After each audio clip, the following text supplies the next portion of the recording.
Hey guys, Engineer Wannabe here, and I wanted to kind of take a look at this problem, this increasing problem that I've been having. I have a lot of 19, well, I'm starting to have a lot of 19 millimeter lug width watches, and I have a ton of 20 millimeter watch straps. It's starting to get really annoying, and I mean, it's all well and good that you can buy 19 millimeter straps. This was one of the first straps I bought, and I did a really poor job of adding some holes. It's kind of embarrassing, but I still like the strap. It's a nice burgundy. Anyway, it's all well and good that you can buy 19 millimeter straps. They're becoming a bit more popular, I find, in the world, but it doesn't really help me out that much, does it? So I've been thinking about this for a bit, and I've been looking around the house, and I found some sandpaper from when I used to be a car detailer, and got me thinking that I'd maybe try an experiment. As you can see, I've already gone ahead and done something that I'm gonna tell you what I did, but I thought I'd do an experiment. And so I grabbed a strap that I didn't really care much about.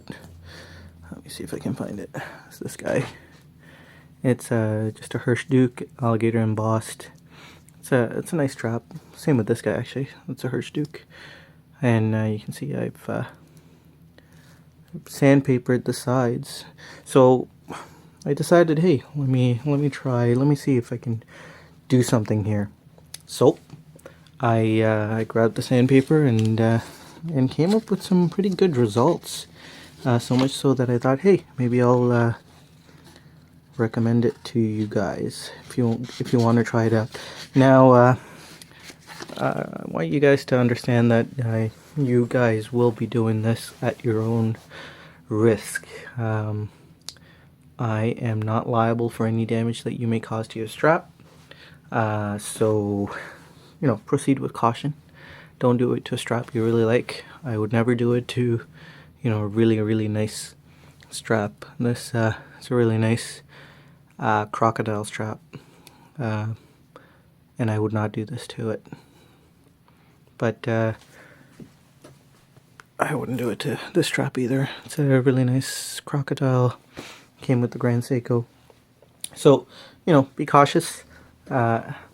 Another thing I would recommend is to check and see if this part here at the end of the strap is glued or stitched. I would say that you're a bit safer if that end there is stitched and not glued down. So, proceed with caution. Anyway, what you'll need is some sandpaper. I found that the 320 grit worked pretty well, gave me good results, cut pretty fast. So go with the 320 grit. You will need some calipers to check your work. Don't forget these.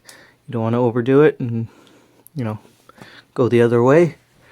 I would keep some shoe polish handy, preferably something with a lot of pigment. You could get some leather dye if you'd like to.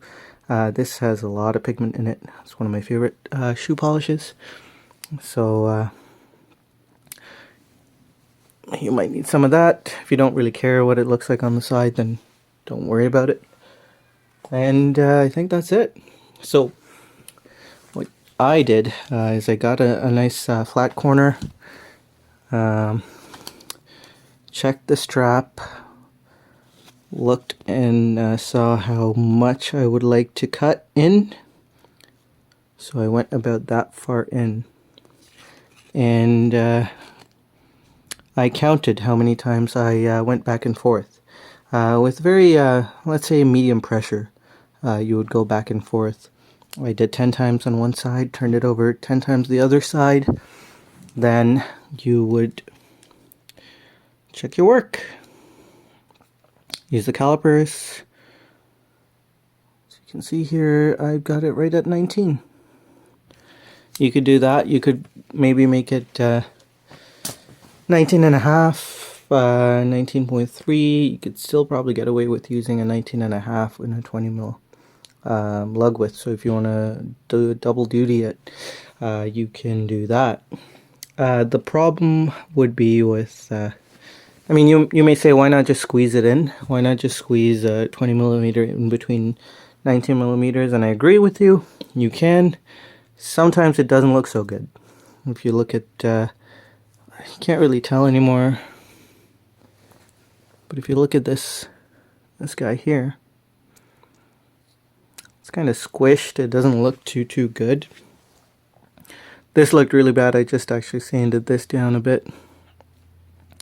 It was bunched out pretty bad, and it doesn't look very good when you squeeze it in, even if you're going down as little as 1 millimeter. So that is something you can do. I've got this done. I still have to finish this up, so maybe I'll do this on camera, and we'll see how it goes. So let's move those out of the way so that I don't mess them up. Don't want to sand my watches. So I'm gonna check.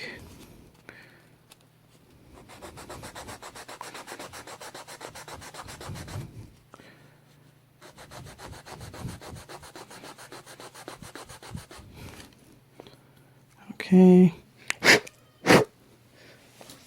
Let's check our work here. We are at 19 right at the tip. 19.2, a little bit further down. I think that's good. So I have these sides. They're kind of burnt out now. That would bug me if I were to put that on a watch. Oh, another thing I thought of is this strap. It's a thin dress watch strap.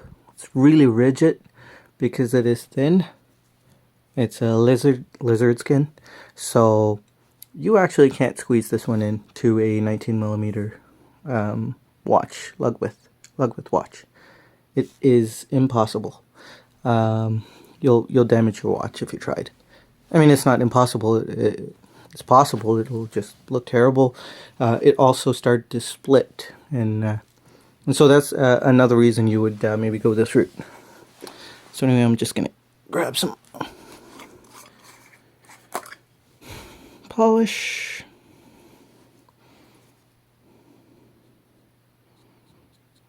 Give it a little dab there, a little dab there. I'm on my bed here, so don't want to make a mess.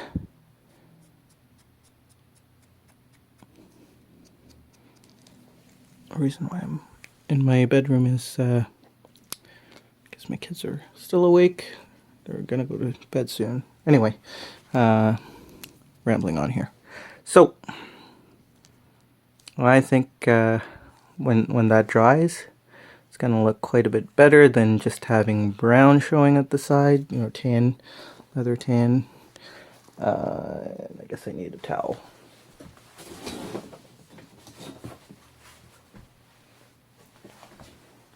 So that is the procedure, and I went ahead and did that to this guy. And so this is a nice Hirsch Aristocrat. I really like the strap. I like the taper. I think it suits the watch really well. But I could not find it in 19. So it fit really nice once I did this, and it looks really good. So I'm really pleased with the results. So if you find, I mean, a lot of my watches, more than not, my watches are 19 millimeter lug width now, which is really a bit of a bummer. But this helped alleviate that issue quite a bit. Wrist check, wearing a Laurier Neptune. Really impressed with this guy. I know it's a little big for me. It's only a 39 mil watch, but it wears really big. but loving the vintage aesthetic, and I am shocked that this is $400 US. It's such a good watch. So anyway guys, I hope you found this useful. Let me know if you'd like to see more of these how-to kind of videos. I've got a few tricks that I've come up with. Punching clean holes. You can tell that last hole there is a hole I punched. If you want me to make a video of how I do that, let me know and I'll do it. So you don't do that. Alright guys, take care. Have a good night. Stay safe and be well. Take care.